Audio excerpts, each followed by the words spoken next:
Welcome to this topic video on templates. In particular, we're going to be talking about JavaScript templates, and we're going to be using the Nunjucks template engine library, whatever you want to call it. Okay, so we're going to understand the various uses of templates, and we'll get to what they are in a second, in website development.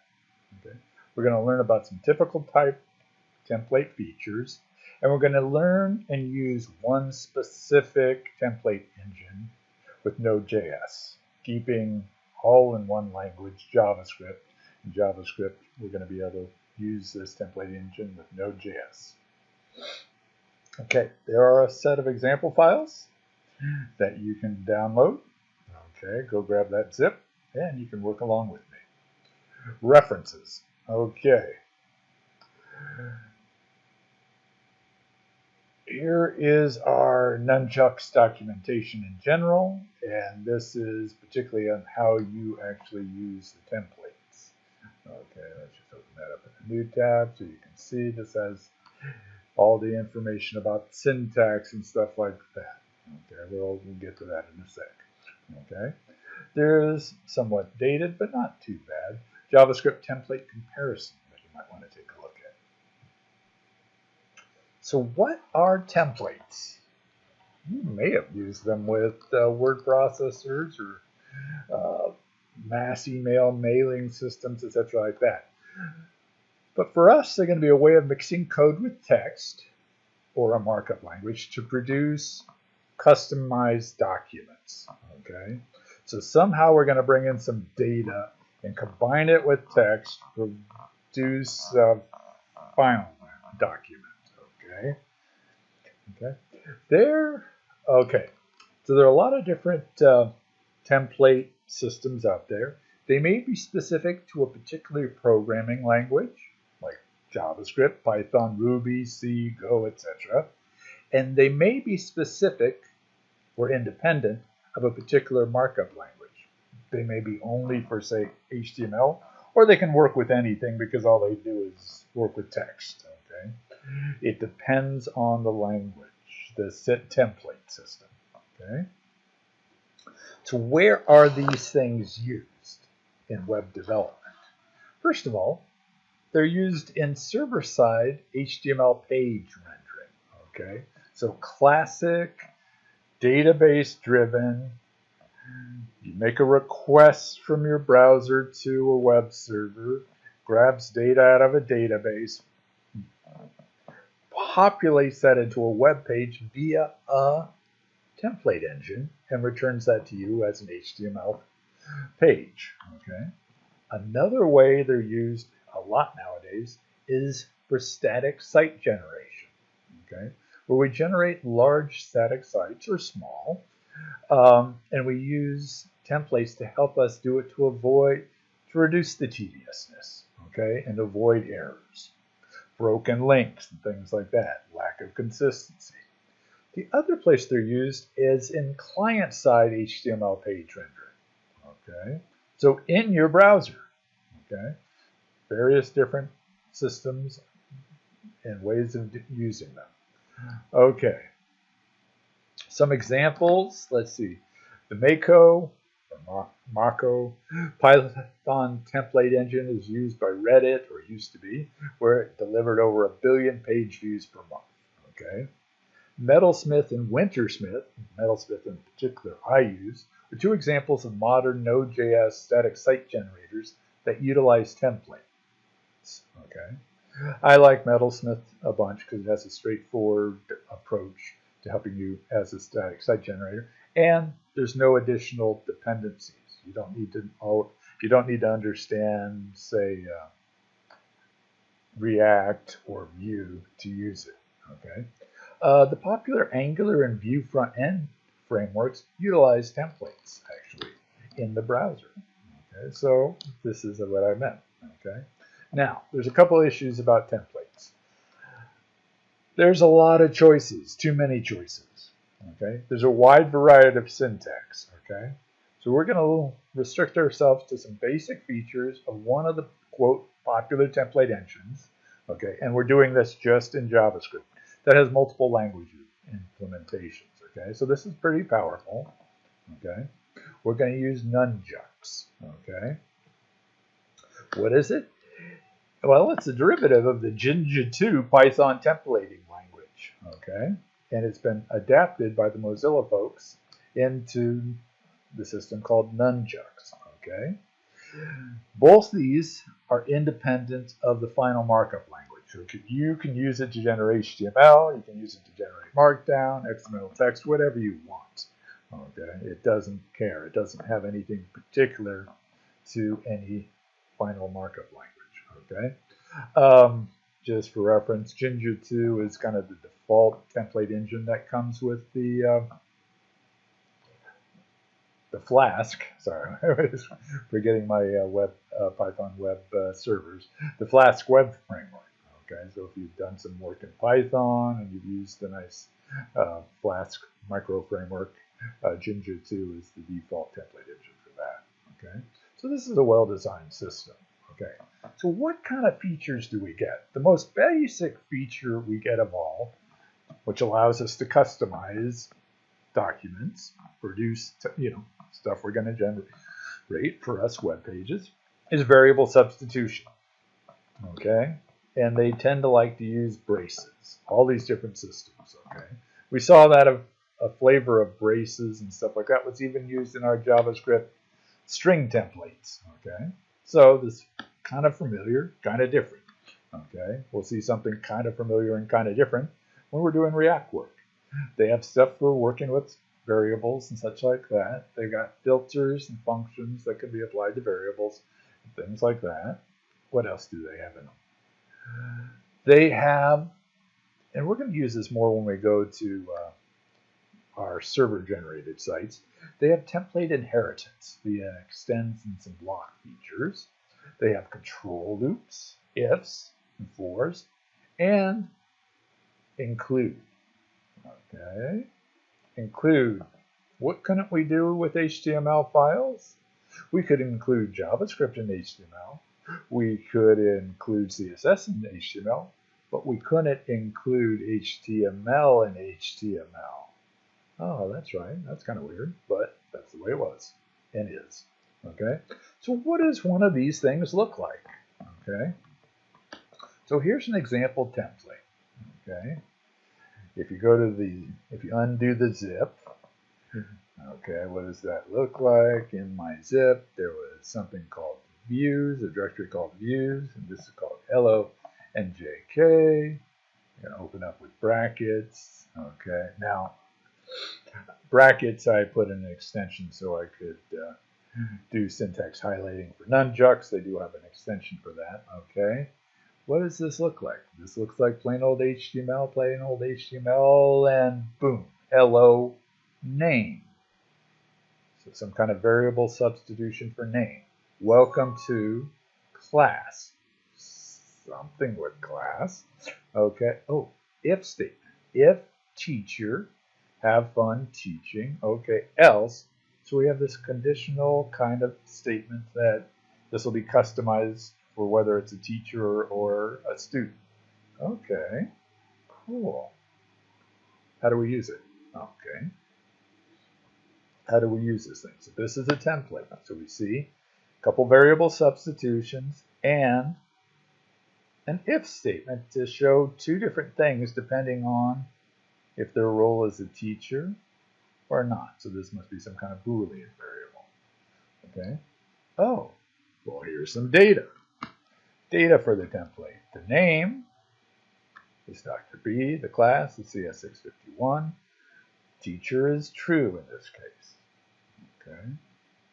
So now we need a program to run it. Okay.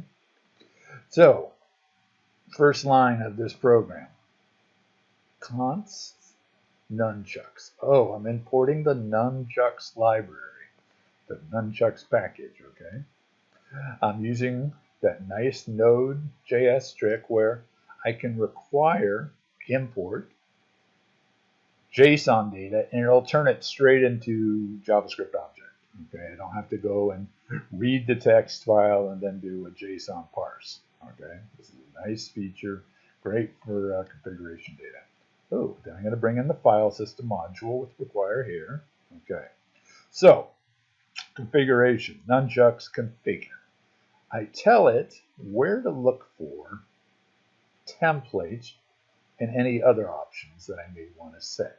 And there's options for these things that up to you to, okay. The views directory. So let's look at the structure of the directory we got here. Oh, we were looking in the views directory. Let's look for the code. Okay. File render 1. Okay. Open that with brackets. Take a look.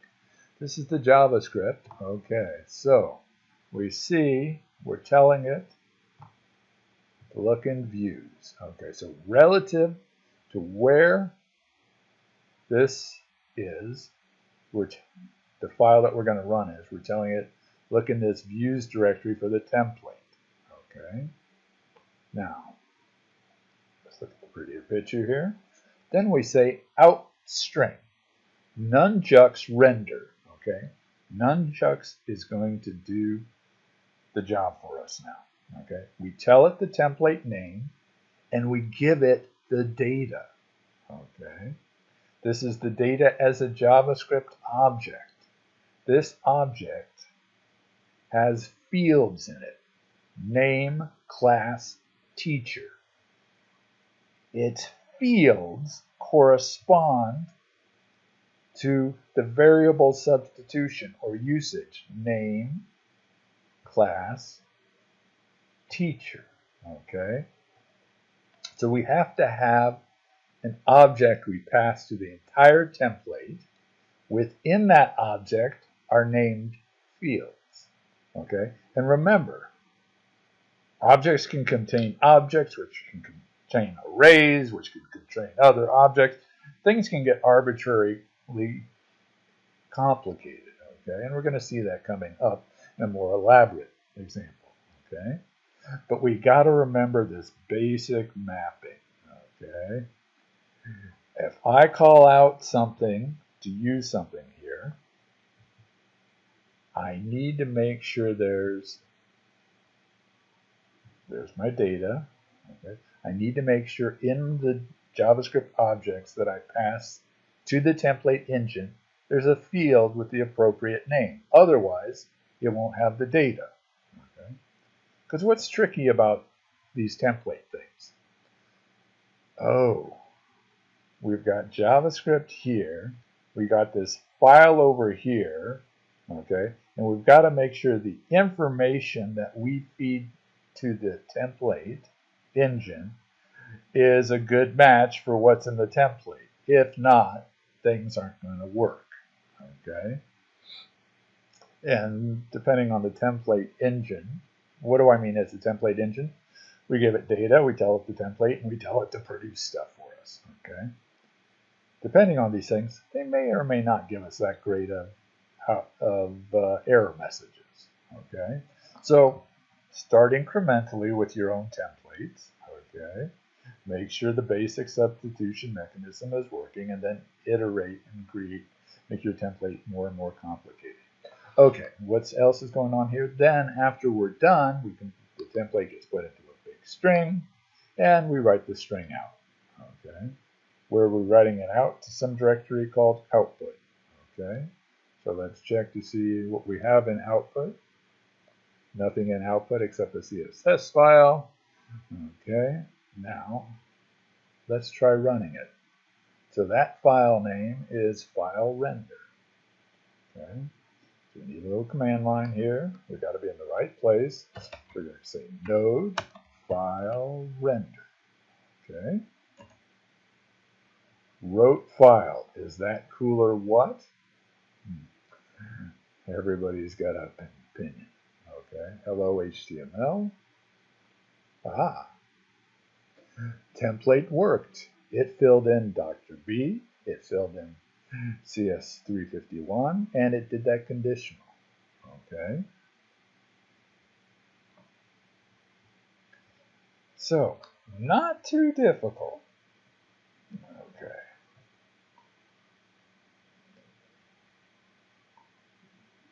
Let's get it to do a little bit more for us. Okay. But let's review. Okay. First of all, what I didn't show you is we needed to install Nunjucks. Okay. How do you know that I installed Nunjucks?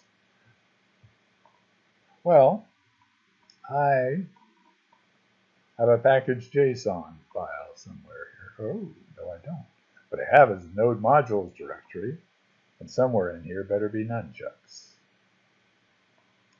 LMNO Nunjucks. All these other things are probably used by Nunjucks and other things. Okay, so you can tell I did an install. Okay, so I need to install it. After that, I need to come up with a test. What's the simplest ported test you can think of? Well, let's not even read a file. Okay, so here we require Nunjucks. Configuration, we don't even tell it about a directory or anything. We're going to just give it a template in string form. Oh, look at this. That is the template. All it's going to do is do a simple variable substitution for us of the username. Oh, and look, we give it an object, okay, that we created just in line right there. Okay, so what I said, this is the simplest possible test we could try to see if our installation works. Okay, so let's try it. So what was the name of the file again? Test1. Node. Test1.js. Hello, Dr. B. I didn't say it was amazing. Okay. Remember, we want to create some complicated things. Let's say we want to create a bunch of pages from data. Okay. Given a large data set, we may want to generate many pages from that data. In the old days, or if you're kind of more a database person, you'd probably call this a report generator or something like that. Okay, I wasn't a database person. Okay, I was a networking person. Okay, so my example, which gets kind of complicated because the data is kind of cool and complicated, is to create pages of Nobel Prize winners over years grouped into categories, such as physics, chemistry, and medicine. Link all these pages together for easy navigation. Okay, so I'm going to have a fairly involved template here. Okay, so let's start by reading the template. Okay, now this is the end result. I did not start with a big complicated template. I started with a very simple template and added more and more features until you see this end result.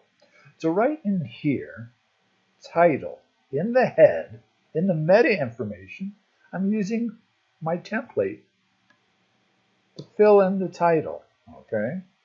The page title, okay? Stuff we see in the tabs. Okay. Then I come into a main portion. Oh, and I say Nobel Prizes in blah, cat date title. So this means I better be seeing some kind of field called cat date, strange variable name, not probably the most descriptive. Okay, I got to see some property of the object defined as cat date, and that thing's going to contain a title. Oh, and look at this. Look at this. That same weirdly named variable better have a start subfield. The whole thing better be an object, and an end subfield. Other categories. Oh, I'm going to create a navigation menu here. For item in menu. This is some kind of loop. Okay. Menu better be defined, and it better be either an array or an object. As we go through the items, we'll see that each one of those things in this menu, which is probably an array, could be an object, better have a file name for the HO I'm providing the links, and a title. Oh, item title. So this is how I'm generating the navigation. Now I'm going to have a table. Table, header, year, accomplishment. Ooh, look, we've got a loop. For prize in prizes. for laureate and prize laureates. So I better have something I'm passing to this thing called prizes. Okay. Now, within the prizes, there's going to be more structure. So you can see that how complicated these structurings can get. And we have to make sure we pass in the right data. Okay. So I'm going to skip looking at the data for a sec, and let's go straight, forget all this other stuff. Let's go straight to where we call Nunjucks. Nunjucks render prizes, prize info. Ah, look, we have a field called cat date. We have a field called prizes. We have a field called menu. Okay. Now, how these things got defined, I had to define them to make things, and how I process these from my raw data is another story, right? Not terribly relevant here. Okay, this is how the data comes. Okay, it's a big long array. It's got the year. Okay. Oh, so it's an array of objects. Each object has the year. It's got a category. It's got a list of the people that won the prize. Okay, an array. So this is an array. Okay, of folks. Okay, so this was for the LIGO Physics Prize in 2017. Okay, so it has an array of people. So there's going to be a bunch of processing. That part isn't as important as the fact that by the time I'm done, what I pass in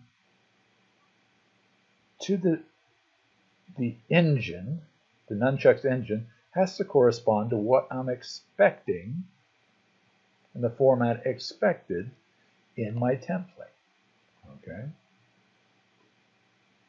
That's all we're trying to do there. You don't have to read about my bad variable naming or worry about all the manipulations I do. It's just this correspondence. There's something called cat date. That's got to be there. Okay? There's something called menu. That's got to be there. There's something down in here, prizes. Okay? Now you're going, why not prize? Oh, this is a variable that's iterating through prizes. Okay, so this is a local variable defined here. That's not something we need to pass in. For laureate in prize laureates, local variable within this array. Okay. Why am I belaboring this point? Because this is the part that gets hard with templates.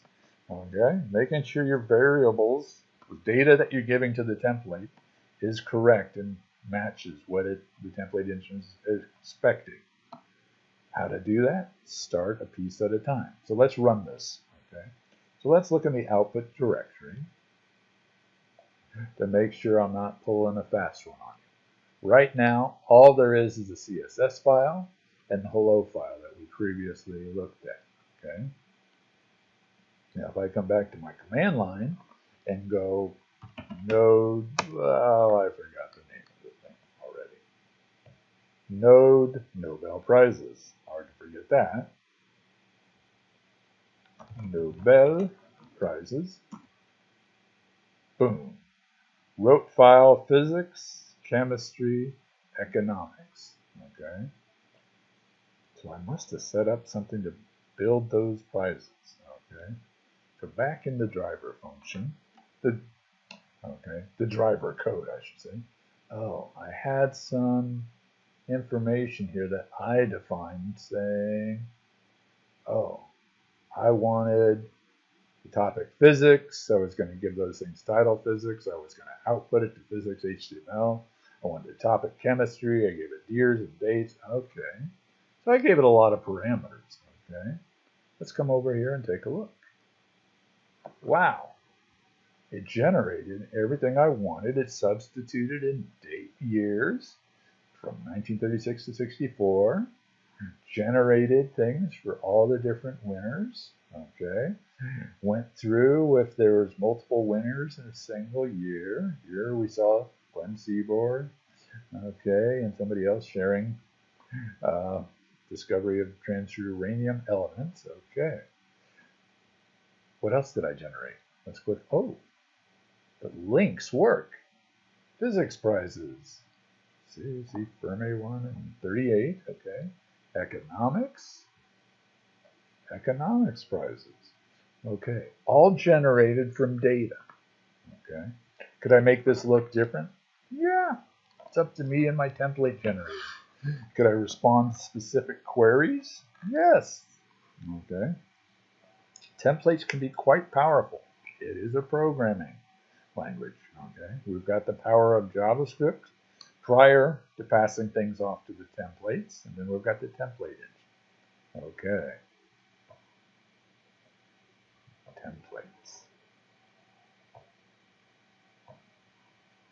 Okay, let's put ourselves back into perspective. Okay, we're talking about using templates to help us generate HTML.